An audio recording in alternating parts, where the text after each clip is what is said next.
Even if you show off by coming to a steak restaurant, you can't afford to eat high-end meat, can you? Poor folks should be satisfied with just salad. Nate, my classmate who works at a bank, looked down on me with disdain and dumped a heap of green salad. The plate flipped over, landing right on the red cardigan I had given to my mom. Do you realize what you've done? If you apologize right now, I might still forgive you. Why should I, an elite at Outrigger Bank, apologize to a loser like you, Sean? I was just sharing some pickles with you, right? Nate didn't even try to hide his sneer. I see. I understand your perspective. Mom, let's move the $300 million to another bank. What? Nate stood there with a dumbfounded expression, unable to grasp the situation. He thought I was lying until the very next day when everything changed. My name is Sean Kirkland. I'm a 36-year-old former bank employee. When I was in high school, my father passed away, and since then, it's been just me and my mom. I managed to graduate college using scholarships, but I quit my job shortly after becoming a working adult. After that, I worked elsewhere and finally settled down. Today, to show appreciation to my mom for all her worries and to celebrate her 60th birthday, we came to her favorite steak restaurant.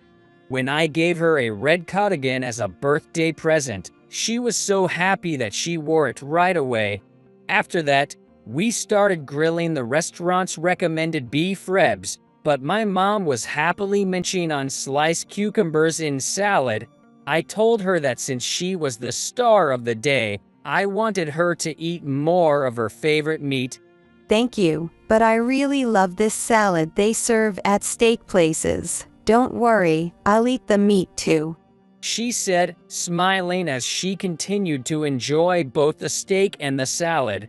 Thinking it was fine if she was happy, we continued to enjoy our meal when suddenly the door to our private room burst open. Oh. It's really you, Sean. I haven't seen you since you ran away from work. Looks like you're doing well, said Nate, my former classmate and coworker. Nate and I were classmates in high school, always competing for the top grades. I usually ranked higher, and he hated me for it, making this unexpected reunion quite awkward. Since high school, Nate always treated me like a rival. Just because you're good at studying, don't act all high and mighty. This time, you just got lucky. Nate was as smart as me, but he was always frustrated because I outperformed him. He even followed me to the same college and then to Outrigger Bank in our hometown. Our relationship changed 3 years after we started working. A personnel change altered the management policies, and we were pressured to sell products and services aggressively to customers. I questioned whether these products and services were really beneficial to our customers. Despite my doubts, I continued to propose and sign contracts with customers, but I increasingly worried if I was truly acting in their best interest. Just as I was getting the hang of my job, I received a transfer order. I understood the need for regular transfers to prevent fraud, but the issue was my mom's health. As the saying goes, don't take your parents or money for granted. My mom, who had always been healthy, was diagnosed with a serious illness. When I rushed home, she greeted me with a tired but warm smile. Thank you for coming, even though you're busy. But don't worry, they found it early, so the surgery should be fine. Her words brought me some relief, but as I listened more, the situation seemed less optimistic. While the success rate of the surgery was high, she would need home care for some time after, unable to manage daily life or even shopping. She'd need help getting to and from the hospital, and if her condition worsened at home, she'd need immediate care. In other words, she needed someone to take care of her all day. Later, when I spoke with her doctor, It became clear she couldn't live alone during the day. Considering our situation, I decided to quit my job at the bank. I was already uncomfortable with the bank's new policies and couldn't leave my mom alone while being transferred far away.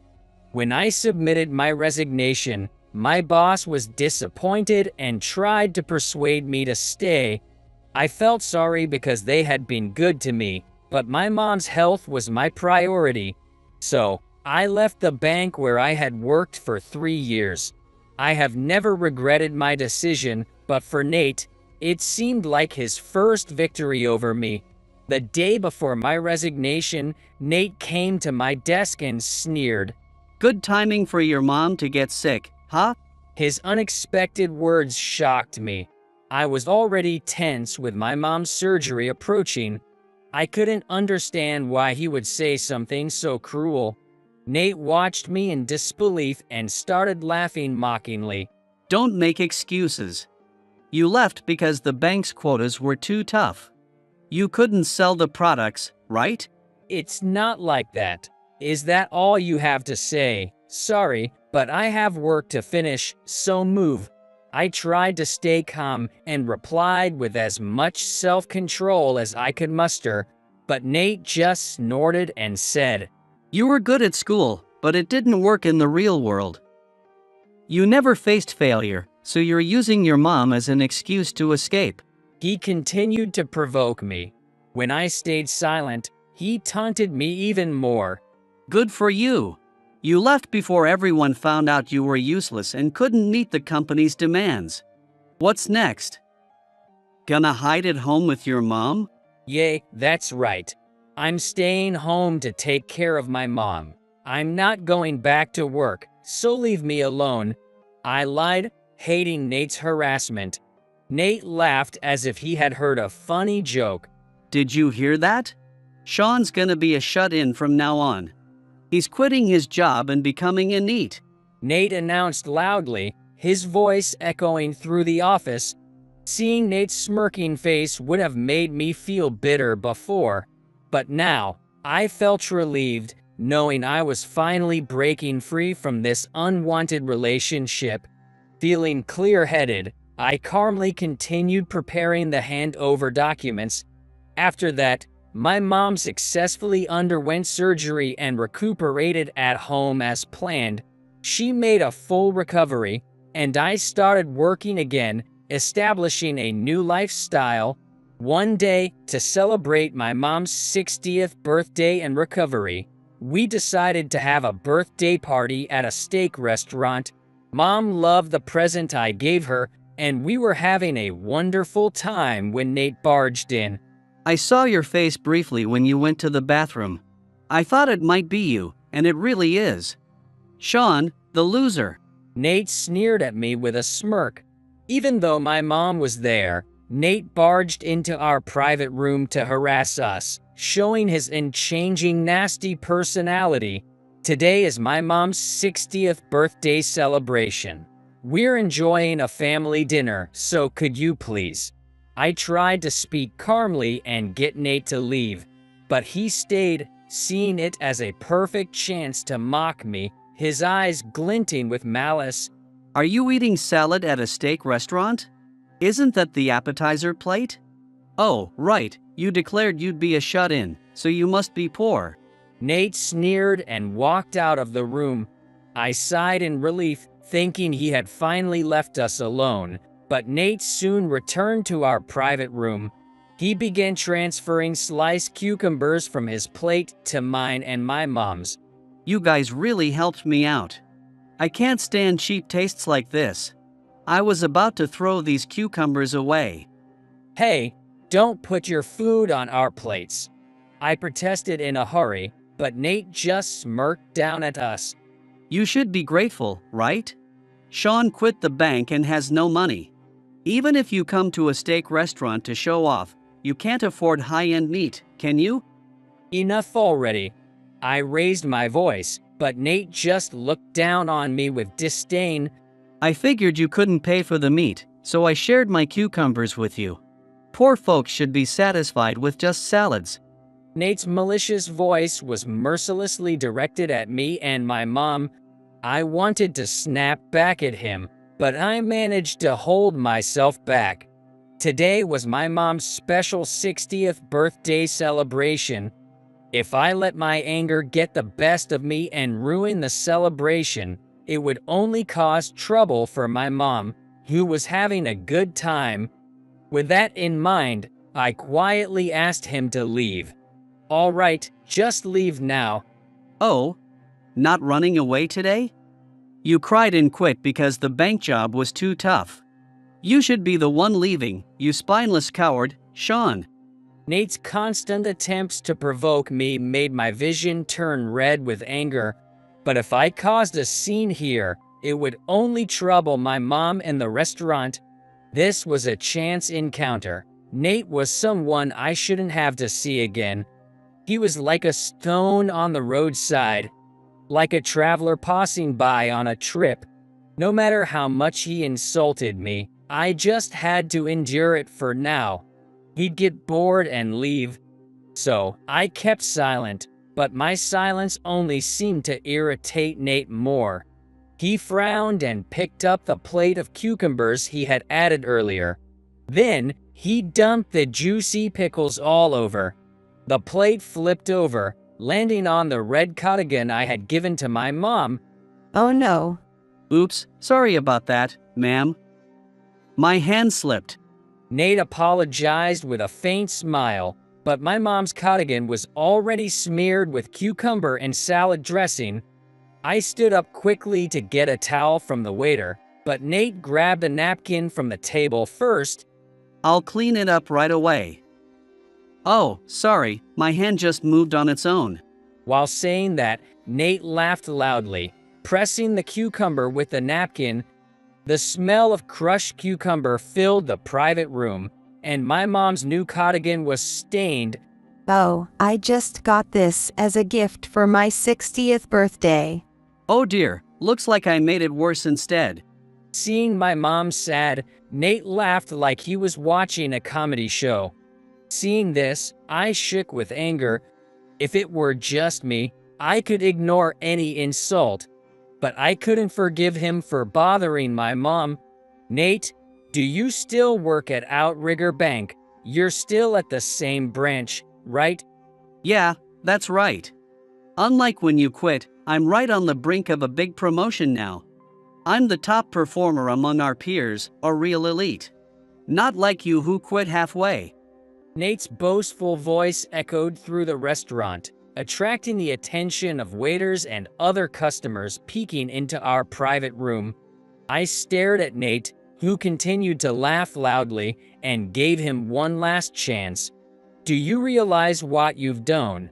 If you apologize right now, I might still forgive you. Huh? Why should I, an elite at Outrigger Bank, apologize to a loser like you, Sean? I was just sharing some salads with you, wasn't I? Nate pointed at the pickle-stained cardigan and smirked, not even trying to hide his sneer. I see. I understand your perspective. Mom, let's move the $300 million to another bank. What? Nate stood there with a dumbfounded look on his face. My mom, meanwhile, looked puzzled and concerned at my sudden declaration. Why all of a sudden? You've always said you wanted to repay the favor to Outrigger Bank, only doing business with them. But it's because someone from there insulted you and me. I tried to keep my anger in check, but my frustration was evident to both my mom and Nate. Glaring at Nate's dense face, I continued, Listen, Nate, we both have our social positions and we're not kids anymore. Yet, you humiliate us in public like this, so you must be prepared for the consequences. So what? Nate answered bluntly, refusing to apologize. I sighed and said firmly, I'm done dealing with you. I've decided to move the $300 million I have at Outrigger Bank to another bank. By doing this, maybe you'll realize the gravity of your actions. What are you talking about? You have $300 million in deposits? That's not even funny. If you can close your account, go ahead. But I doubt a shut-in like you could manage that. Nate didn't seem to believe I had $300 million in the bank. Telling such a blatant lie is pathetic. You'll regret this. If you actually manage to withdraw $300 million from our bank, I'll applaud you. But a poor shut-in like you? Impossible.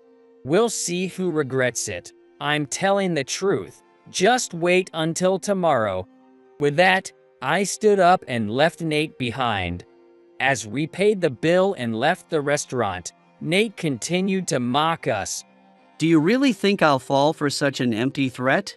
I can't wait to see what happens to you guys. Ignoring Nate's continued taunts, we left the steak restaurant and went home. Nate still thought I was lying, but everything changed the next day. According to a former colleague, the phones at Outrigger Bank craned non-stop from the start of the day. Some people even came to the bank to inquire directly, and the staff was overwhelmed with dealing with it all. Amidst the chaos, Nate was called in by the furious branch manager. What's with all the commotion today? Did something happen? What did you do? Usually calm, the manager was now shouting, his veins bulging with anger. Nate, caught off guard, lowered his head and listened. We're about to have a meltdown with calls about what you did at the steak restaurant yesterday. Ha! I did go to a steak restaurant yesterday, but... Sweating profusely, Nate wiped his forehead. The manager then thrust a phone displaying a video in front of Nate. Apparently, you caused trouble for other customers at the restaurant. This video was posted online, and it's causing a huge problem. A video was posted? Nate, shocked, grabbed the phone and focused intently on the small screen. The video showed the interaction between me and Nate from the previous day. Why is there a video of this? I had no idea. But that's clearly you in the video, Nate. Calling someone poor and mocking them. What were you thinking? Nate spluttered in protest. I just ran into an old friend and was joking around. What's wrong with eating steak? Besides, why is this video spreading? Due to the commotion, a customer at the restaurant was shocked and recorded part of the incident. Then, they posted it on the internet as a scandal involving a bank employee, explained the manager. Nate turned pale and began to tremble. The video had already surpassed 1 million views, and it was too late to delete it to suppress the issue. My elite career is over. How can I resolve this problem? Elite career? This is far worse than that. The actions themselves are a huge issue, but you insulted none other than Mr. Keekland. At that moment, another bank employee came to call the manager and Nate. My mom and I had arrived at the bank to close my accounts, as I had declared the day before.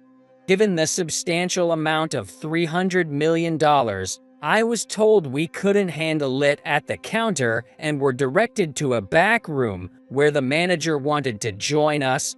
The bank employee who escorted us was aware of yesterday's incident and decided to involve Nate in the conversation as well. When Nate hurried in with the manager and saw my mom and me, he began to sweat profusely.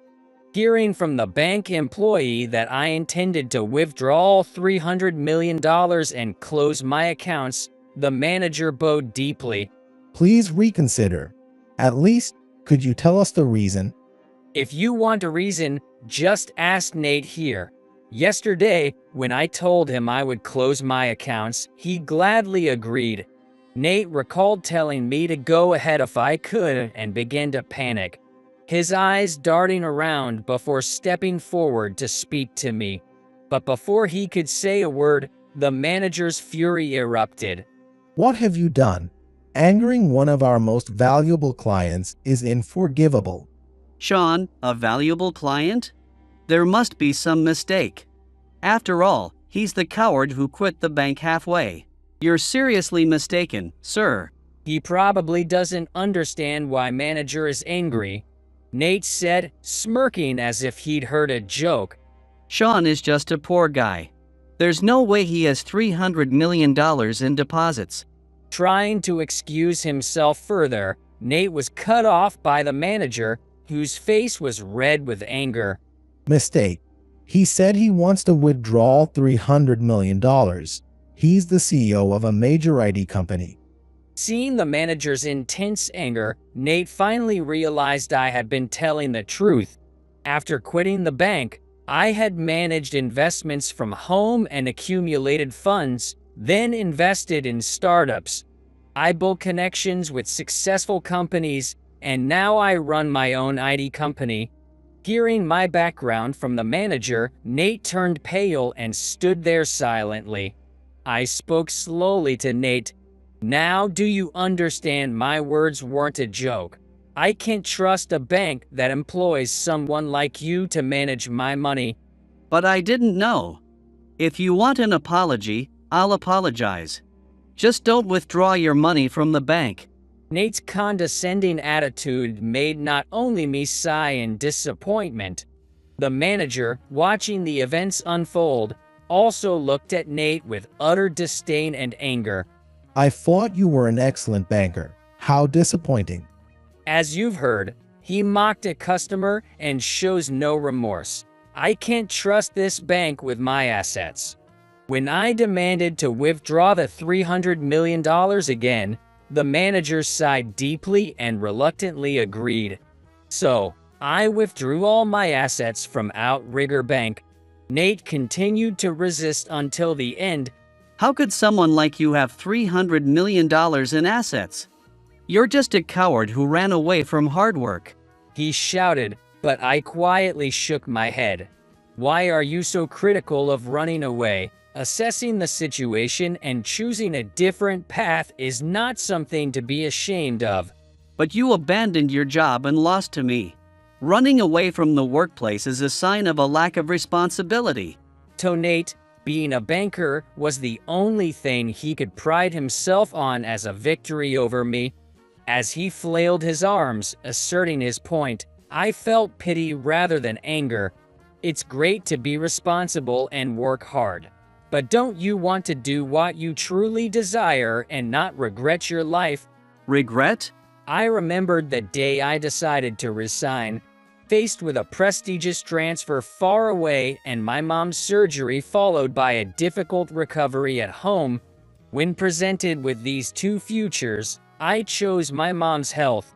Some people aim for the path you're on, and others, like me, choose a different way.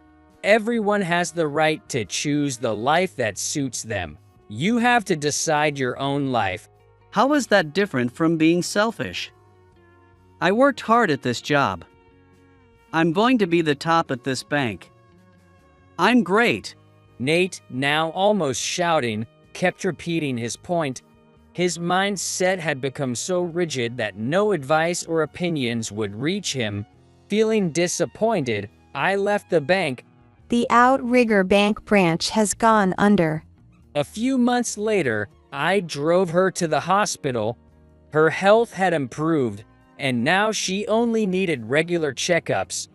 On the way to the hospital, we passed the location where the Outrigger Bank branch once stood. The impressive building had been demolished, leaving a clean, empty lot.